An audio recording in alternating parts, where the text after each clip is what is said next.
وإذا مرضت فهو يشفيني وإذا مرضت فهو يشفيني والذي 7 sarang jin di dalam tubuh manusia. Setan dan jin selalu berusaha menggoda manusia dengan berbagai cara.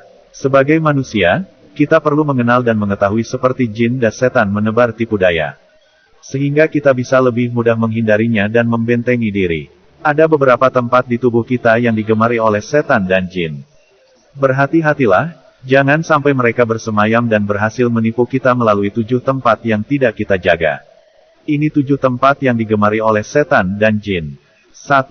Lubang mulut. Lubang mulut manusia menjadi tempat yang disukai oleh setan dan jin. Karena itu, mereka seringkali menggoda kita dengan meniupkan hawa-hawa yang membuat kita menguap. Sadar atau tidak, dalam sehari berapa banyak kita menguap, dan apakah semuanya disebabkan oleh rasa kantuk? Saat belajar, saat bekerja, yang terparah saat sedang salat. Itulah bagian dari salah satu cara setan masuk ke dalam tubuh manusia. Melalui lubang mulut yang terbuka saat menguap.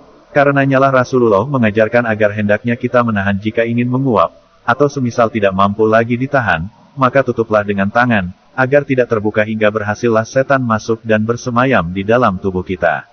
Dalam sebuah hadis yang diriwayatkan oleh Imam Muslim, apabila seseorang dari kalian menguap, letakkanlah tangannya pada mulutnya, tutuplah karena syaitan akan masuk bersama dengan orang yang menguap yang mulutnya tidak ditutup. 2. Di bawah kuku-kuku yang panjang.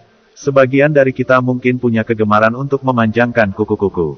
Bisa karena berbagai alasan, style, hobi, atau malas memotong. Inilah sebab mengapa Rasulullah mensyariatkan potong kuku sebagai salah satu amalan yang disunahkan sebelum ibadah Jumat dilaksanakan.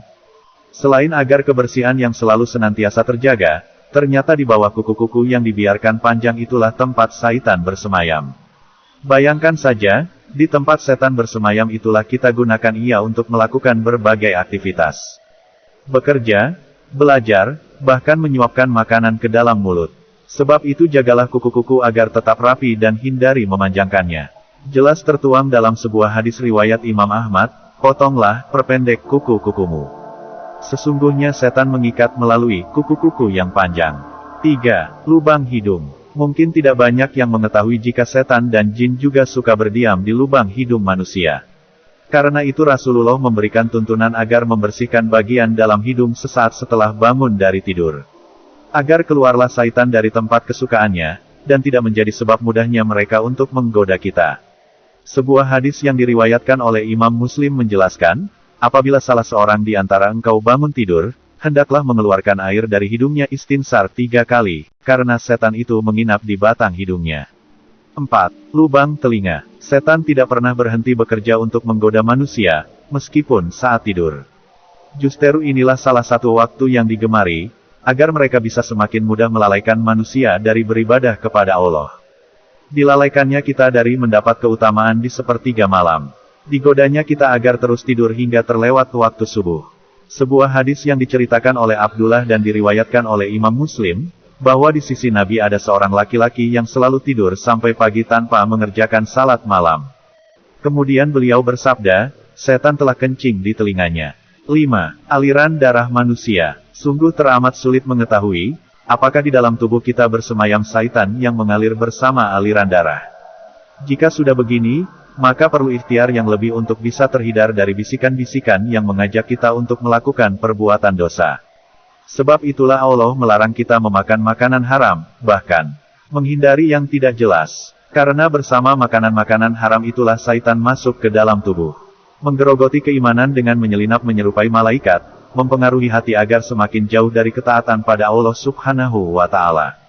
Dijelaskan dalam sebuah riwayat Imam Muslim, sesungguhnya setan itu berjalan dalam tubuh anak Adam melalui peredaran darah dalam tubuhnya. 6. Lubang pusar. Inilah salah satu tempat yang seringkali diabaikan manusia. Jarang dijaga kebersihannya. Perhatikanlah jika setan teramat suka bersemayam di dalamnya. Pada beberapa kasus ruqyah, diketahui jika jin yang menggodanya bersemayam di lubang pusarnya. Karena itulah sekiranya kita dapat memerhatikan agar senantiasa berusaha menjaga kebersihannya di setiap kali membersihkan tubuh. 7. Lubang kemaluan. Tidak dapat dipungkiri, salah satu pintu masuk paling mudah bagi setan adalah syahwat atau hawa nafsu manusia. Maka tidak heran pula jika mereka gemar pada tempat-tempat yang mudah kotor dan kebanyakan manusia lalai membersihkan. Dalam Islam, kita sangat dianjurkan untuk secara rutin menjaga kebersihan area kemaluan. Seperti salah satunya mencukur bulu-bulu.